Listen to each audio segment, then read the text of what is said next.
it is so cliched that, like I said, man, you guys were right. It is so cliched that the father fights off people with a hammer. But it's not the cliche that matters. This is how you do. This dude built a pyramid of dudes. I see. This man, these dudes stacked up, and I don't know why, but he beat down a pyramid of Asian dudes with a hammer, man.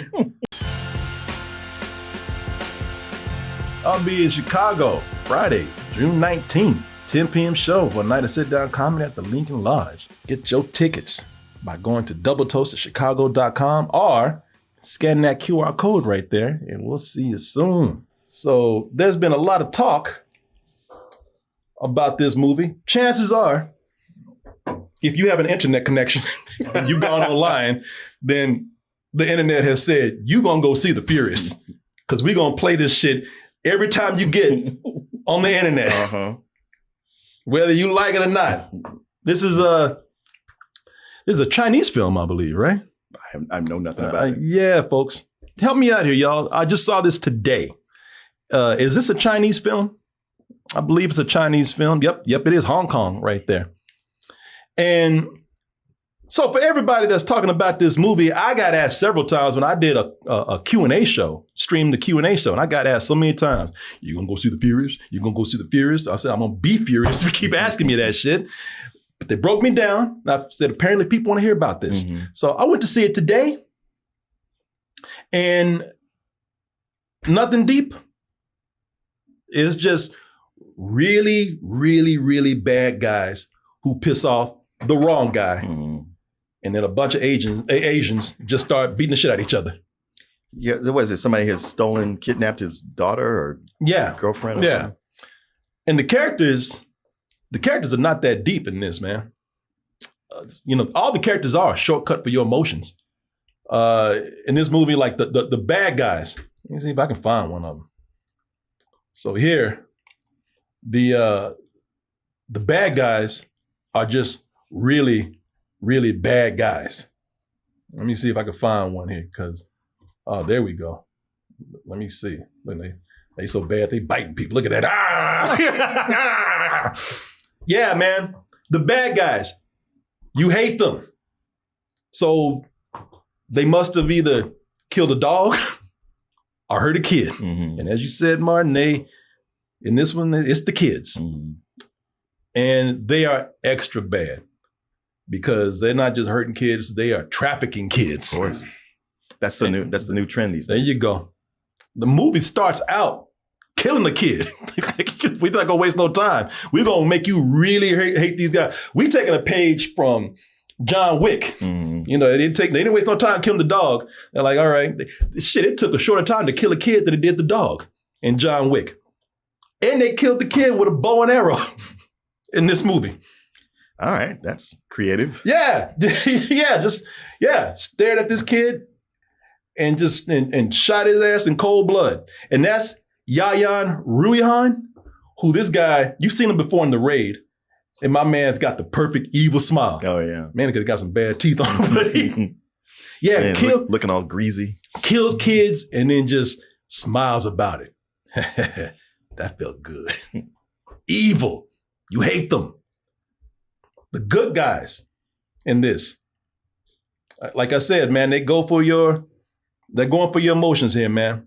The good guys, you have a mute dad who's trying to save his daughter. Oh, he's mute too? He's mute, and he's mute too. He couldn't even call her name when she was being kidnapped. Yeah, you feel bad for the guy. He's stacking the deck here, but okay. Yes. You have a guy who's looking for his daughter, his kidnapped daughter. Then you got a journalist who's looking for his missing wife. Okay. All these people looking for loved ones here. And everyone knows martial arts. Everyone. It's China. Yeah, exactly. And if we say it, then we're being racist. Why are you stereotyping all these Asian people? Over there, that's just normal. Everybody knows martial arts over there, man. You a journalist? Yeah, but that's my main position. That's my main job on the side. I do Kung Fu. Like everybody else does. Yeah, I'm a handyman, which is what the father is. On the side, I practice karate. Everybody's hobby is martial arts in this movie, man. On the side when people go home. Oh, he's a carpenter, you say? He's a handyman. Handyman. Okay, because I was like, did he borrow Old Boy's hammer for this? You'd be surprised. Yeah, man. And everyone is it's at one point or another superhuman. You get hit by a car, get up, keep going. That's John Wick. John Wick, you run through some glass, you better keep running. That's John Wick. Exactly. I didn't feel a thing. What glass? I don't feel no glass. Go see if the glass is all right. Yeah. Some of this is like watching an anime. I don't even think we got the guy in here, but there's let me see if I can find this dude. There's one character with an afro. It looked like he just came out of a manga in this, man. There's a villain who kills people and then stuffs them and just freezes them, puts them in blocks of ice, and just puts them in a storeroom just to collect them. Yeah. What? Yeah. Okay. This town is just full of serial killers doing random shit. Yeah. And arrows, frozen blocks. Yeah. You know, 1 or 2, 3 people might have a gun. Everybody else got arrows and hammers. It is so cartoonish, y'all, that the villain with the bow and arrow, he wears the same tracksuit every day. He looks like he does. Yeah, exactly. You know that, and don't think he's got a closet full of tracksuits. You see how greasy his ass is. Yeah. You know that's an old stinking funky ass skid marks in the ass. Full of sweat. Yeah, tracksuit that he's wearing right there, man. You know, the English dubbing, it sounds like goofy anime. They also speak Mandarin in this and Thai and Tagalog, I read, but whatever. There he is. But I've seen the trailer like 2 times. It's been advertised. We never saw a dude with a bow and arrow. No, right never once. Yeah. Well, there you go, man. And he plays a major role in this. I mean, this man takes out a building. Oh, with simply a bow and arrow, man. Hawkeye. Yeah, man. I was about to say, not even Hawkeye did that. Not even Hawkeye. Hawkeye would stop and be like, "God damn, teach me something, man. How'd you do that?" Wait a minute, what? You just took my job in Avengers? What the hell? Yeah, people, this is stupid. It's over the top. It's ridiculously cartoonish, man. Ridiculously violently cartoonish. It's as you can see, it's got all the cliches in there. Mm-hmm. I mean, you mentioned some of them. You hadn't even seen the movie. I mean, I've seen movies. Yeah, so. You didn't even know what this is about. Did you know that there was a hammer in here? Yeah, it showed it in the trailer. That's like the only thing I've seen in the trailer. Okay. That's the only weapon we've seen. Okay.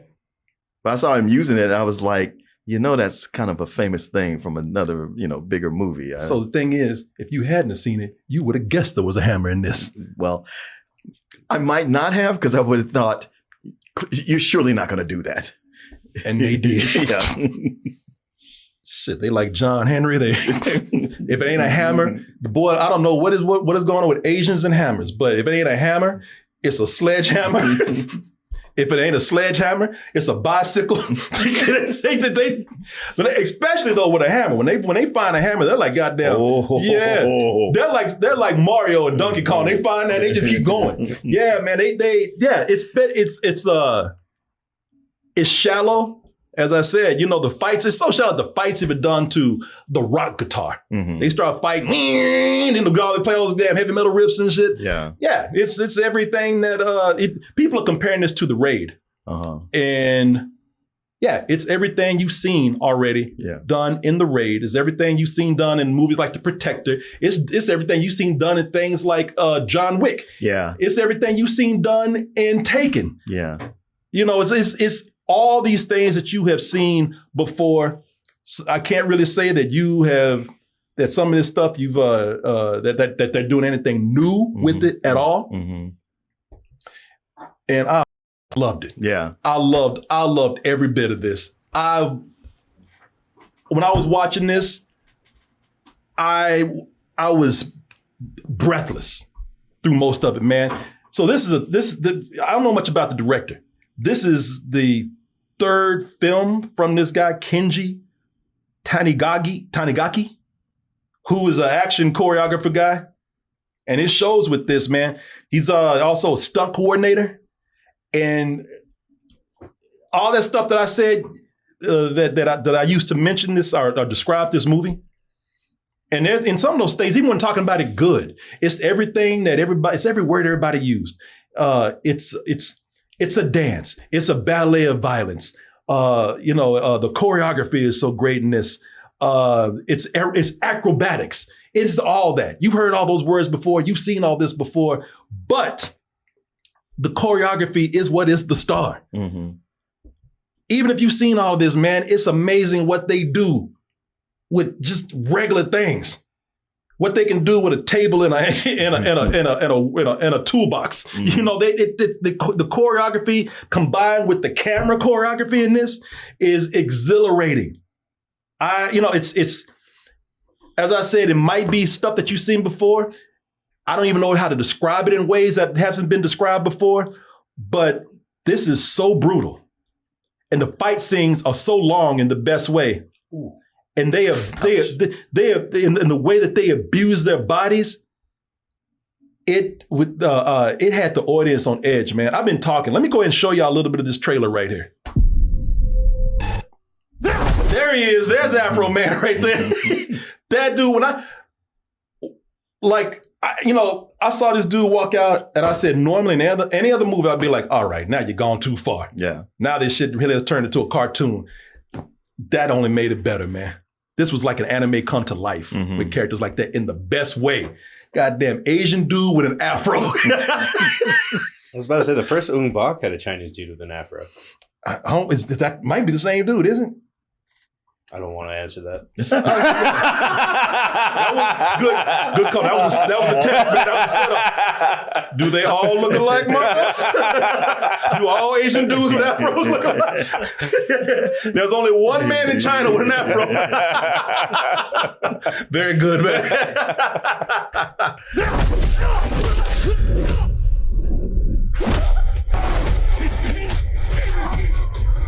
People, when you're watching this, those fights go on long, and you could easily criticize a movie like that for saying, all right, this is too long, too much of a good thing. Yeah, I know you want to show off your fight choreography, but I mean, rein it back a little bit. Nah, man, you feel these fight scenes so much. And it's just not only the fight choreography, as I said, it's the camera work that goes with it. And those things work together so well that you do feel like you in the middle of that fight to where you feel every punch. Mm-hmm. You feel every body slam. You walk out of this movie. I went to the bathroom, had a black eye. I said, how the get that? Did you watch it in D-Box? No. Oh, hell no, man. I wouldn't have left the theater. I would be dead. It's C doesn't move in D-Box. It's just someone next to you. Yeah, right. some dude sit behind you. Yeah, you strap in, and then that dude with the afro comes out and starts beating the shit out of you. No, wait, who are you? No. You dread every fight scene. Oh, no. Yeah. No, I learned my lesson, man. Yeah, what did you go see? Mortal Kombat 2. Yeah, you got your ass beat by a chair in Mortal Kombat. I would have died going to see this in D-Box. It just would have been just a pulp of a man. Dead would have been a dead body. Just beaten down in that chair, man. Man, it's the way it just makes you feel everything, man. It makes you a part of this film. So it is about a guy whose daughter gets kidnapped after there's been this wave of kidnappings in this city's poor communities. Mm-hmm. And his daughter just happens to be one. And then he, of course, he's the wrong guy to mess with. And you notice that when he has a set of skills. You know what? Yeah, he doesn't say it because he can't. But there's something going on with this dude, and you never really know. Everybody talks about, who are you? This guy has no records. We don't know where he came from. All we know is that he's off because he's got a brain injury. Oh. If you leave him alone, he'll come over and fix your toilet and do your plumbing or something, kidnap his daughter. Shit is on now. Mm-hmm. And I like the way the movie keeps this guy a mystery because he's doing some crazy shit, man. when the movie kicks off, when the daughter, whose name is Rainey, gets kidnapped, like I said, man, this dude is superhuman. He's keeping up with the truck. He's running through glass. And the way that they film that, man, the camera work and the way they give him speed with the cinematography here, man, the way they follow him, the way they do his tracking shots, it leaves you breathless. They're not even fighting yet. And you feel exhausted because you feel like you've been running with him. Mm. And then when the fighting does start, before they get into all those cool moves and everything, they're pretty much doing, you would almost think these people wouldn't have any skill because they're just brawling. They're picking up each other and slamming each other on hard cement. And I don't know how they even did that, because you see somebody being picked up. They don't look padded. They get flipped over. They get slammed on the ground. And it just hurts to watch. At the same time, they're doing stunt work with the car. The one dude is dangling his daughter over the truck, dangling in front of cars that are going by. There's so much incredible action filmmaking going on here. This is why you can excuse this movie for being light on everything else. Who gives Okay. Yeah. You hate these guys. You want this guy to get his daughter back. What more do you want? I mean, you want to see these guys get their ass whooped. That's what we're doing right here. And when what's the character development like? What is he like? Yeah. I'm mad. Okay. I gotta get my daughter back. I'm mad. That's my character development right there. You with the wrong dude. That's my character development. I'm angry and I can kick ass. That's my development. Yeah, man. When they was and all this stuff is just it. This is what movies were made for, because movies were meant to be a collective experience where we all are experiencing the same thing and we're bonding with that with somebody you don't even know. I'm sitting there when they start doing these body slams and everybody's getting hurt. I was sitting next to this dude who I don't even know. And when they start slamming each other on the concrete, him and I at the same time said, Jesus, you too? So, yeah, man. You know, and you could hear the crowd just gasping. You could hear the crowd wincing. You could see silhouettes. I can see people sitting next to me like, you know, this is one of the coolest experiences I've had in the theater. And it was a small theater. Yeah. This is one of the coolest experiences I've had in the theater in a long time, man. It was just me and a bunch of strangers. And we were on that same vibe. God damn! How did they do that?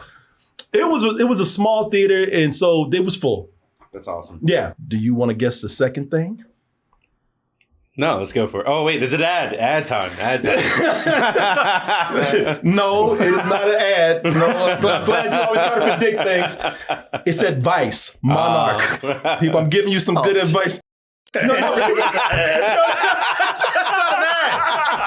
Martin, this is not ad. This is good advice right here. That's why you're managing your money wrong. Y'all don't want to listen when I tell you about Monarch, which is our sponsor today. But it's not an ad, it's advice. Monarch, Martin. Now stop laughing, because I'm telling you, this is the personal finance app that tracks everything, Martin. Mm-hmm. Everything. Accounts, investments, savings goals. And boy, the way you spent that money yesterday on all that alcohol over there, Monarch could have helped you with that. Could have helped you drink wisely, Martin. It also helps you set your goals, map out big purchases, and you'll see if your finances are actually on track. You'll also get an AI assistant that flags spending spikes, net worth shifts, and upcoming expenses. I made it easier for you right here because you know what? Even getting the app and getting started is smart money itself. Use that code right there, Toasted, at monarch.com to get your first year off of Monarch Core. And half off at just $50 right there. So you're getting a full 50% off your first year when you use Monarch Core and you use that code right there, Toasted, to get it. I want to thank Monarch for sponsoring this portion of the show. And I want to thank you, Marcos, for the support you gave me today. That's what I'm here for. Don't. And the more things go on, it's just the more brutal it gets, man.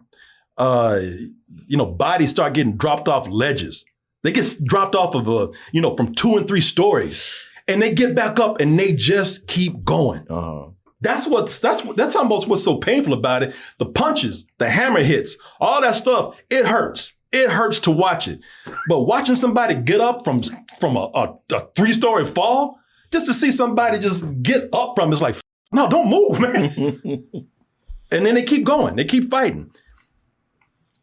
It is so cliched that, like I said, man, you guys were right. It is so cliched that the father fights off people with a hammer. But it's not the cliche that matters. This is how you do. This dude built a pyramid of dudes. I see. This man, these dudes stacked up, and I don't know why, but he beat down a pyramid of Asian dudes with a hammer, man. Like I don't even know how the we got here, but by the end of that fight, he's on a pile of dudes he knocked out with a hammer, like standing on like a mountain of unconscious guys. And the way they do it it's incredible, man. It's so much creativity and imagination that goes into the violence and the fighting here. It's insane. And like I said, man, they love their hammers. If it's a stick with a damn rock at the end of it or something hard at the end of it, they will pick it up and start fighting. Like I said, hammers, and it gets crazy when they get to the sledgehammers, man, especially when they start fighting in the Hall of Frozen Villains. So you can tell the plot is escalating by how big the hammer is getting. Is that how it works? Yeah, in a way. Because it starts out with a little hammer, then it gets to a little bigger hammer. Because it starts out like a little chipping hammer. And then it starts out with it moves up to a real hammer. Small peanut. Yeah, and then that, we go into sledgehammers now. Oh yeah, and people just get shit dropped on them all the time. Are you fighting mini bosses to get up to the big? Yes, I told him that before you got there. That's where the bigger hammer comes from. Yeah. It's a power up. Yeah, people. Seriously. This is how shallow it is. If you wanted, and I'm saying this as a compliment because it should work against it. But it's like watching a video game, man, a fighting game, because you work through waves of bad guys until you get to one of the level bosses. That's a boss. Yeah. Right there. Yeah, you've been fighting with regular hammers. You got to fight Sledgehammer Man now.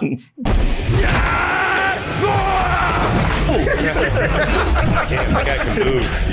That's what's cool about it. That dude is huge. And there's a part, that big ass dude right here, there's a point where he gets knocked down. He flips his big ass around and takes a cat pose like this and leaps at somebody. I'm like, how the did your big ass do that? And you know that it's a real stunt because they don't around with CGI and AI over there like that. Well, maybe a little bit of AI, but not here, not in this. And that's a constant move. Oh, under the legs. Slide under the legs. You see how his big ass is moving? Yeah. Flexible, agile. It's like, I never picked up there's 2 protagonists this entire movie. I thought it was one angry dude this entire... No, he said earlier the journalist was with him. I thought he was a side character. No, he's a main character. I thought he was like John Leguizamo and John LeBlanc. Right. I didn't know he was there double dragoning the entire time. No, man. This dude, they're a team. I'm gonna get in that in a little bit. Double Dragon. That's what I was Double Dragon. No, this is Double Dragon. This is Double Dragon the movie, man. The hell with that movie that came out in the 90s. This is the real one right here. This is the hell with Mortal Kombat. This is what y'all want to see right here. And this big ass dude, like even Gravity said, I ain't with him. That's why he can move so fast.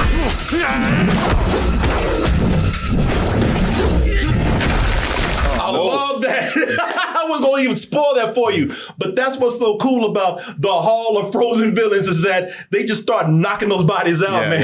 Yeah. There's a lot of thought and creativity. The villains are the ones being frozen? Huh? The villains are the ones being frozen? Like if you like, there was one boss. I guess he's not really a boss because you don't fight him too much. You don't really fight him at all. But he is one of the mob bosses. And like if you snitch or if you just piss the boss off, he's like, yeah, you know what's next. Freeze that guy. And I didn't know what they meant, but I thought freeze was just like slang for kill. Right. Put him on ice. Yeah. I thought, yeah, exactly. I didn't know we were going to see the dude in the ice cube. you know those novelty ice cubes? Yeah. Like the camera is just moving as much as they are. And it just gives so much life to these scenes, man. And that's what I really love about this.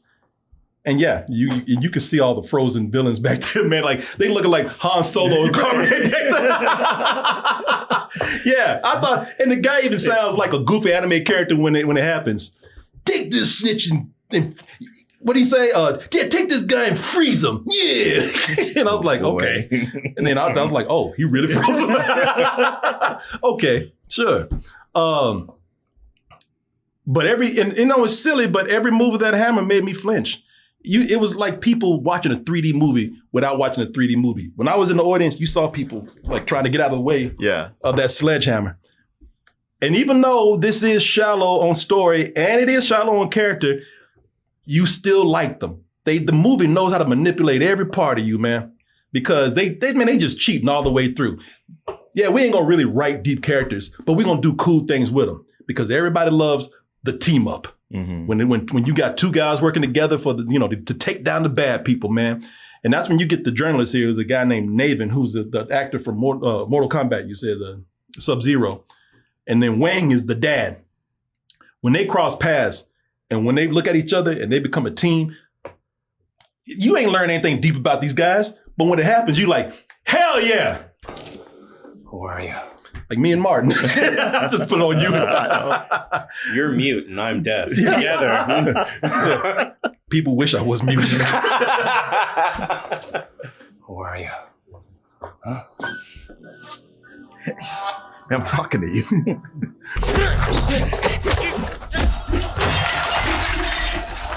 That's how every conversation moves forward.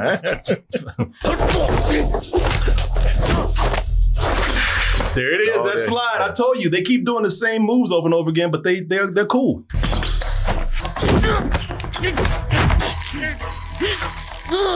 They're going at each other, but that fight just makes them teaming up more, just that much better. So I like some of the other characters in here too, man. I think they do a good job with characters that are pretty much just stereotypes. The daughter, who's Rainey, she's tough, man.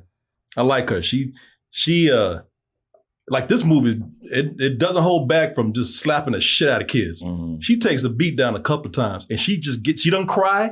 She gets back up and she's like, you hit like a bitch. She doesn't say it, but she's looking at them like, hey, look, let's go again. I'm not backing down. And I love the way that when she's kidnapped, she just starts taking charge of the other kids. All right, y'all stop all that goddamn crying. Try to find a way out of here.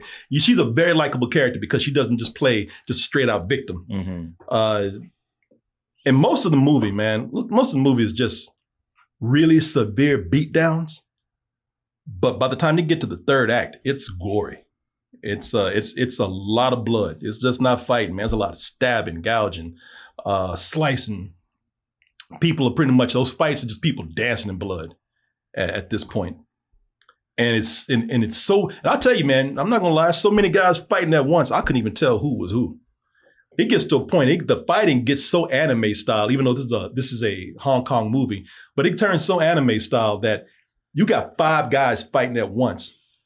And then they put a block of their eyes, each on each part of the screen, there's a section or a block of their eyes scowling at each other, like comic book panels. Yeah. But even though I couldn't tell who was who when it got crazy, when you got 5 guys fighting at once and the camera's moving so fast, and you got like maybe a couple of guys wearing dark clothes and whatnot, it's hard to tell. And that's cool, man, because again, they amp up the creativity more with the way they use the props. There's a fight in a police station where they're sliding over and under desk. There it is right there, some of the stuff you see right here. they are taking advantage of all the desks in the police station. One dude finds a ladder. He's holding a ladder. The guy he's fighting climbs the ladder while the guy's holding it and starts fighting him while they're both on this tool right here, man. And near the end, I told you, man, it's just two dudes fighting with bicycles. Like they're clashing with each other, like they're using it like swords or something, like clubs. Because why not, right? They've used everything else. Holding them like weapons, man. Cinematography is great. I think they do a lot of great things with lighting, as you see in some scenes like right here. But also, it's a very colorful film. Like it's not like comic bookish colorful, but they do use a lot of saturated colors, especially with like when the bad guys are hanging out the club and neon and all that kind of stuff. Yeah. Which adds a lot to it. Like like a scene like this, right there. When you're in the shady part of town. Yeah.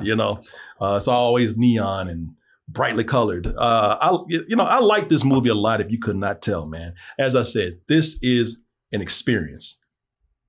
The way you feel watching these fights, the way you feel the punches, the way you walk out aching after watching this and knowing that you've shared this with the whole audience, that is what movies are about, man. Somebody's always talking about, story and plot and development. Yeah, sometimes it's just good to go in there and just see something that is on the production side, just done cinematically and done well.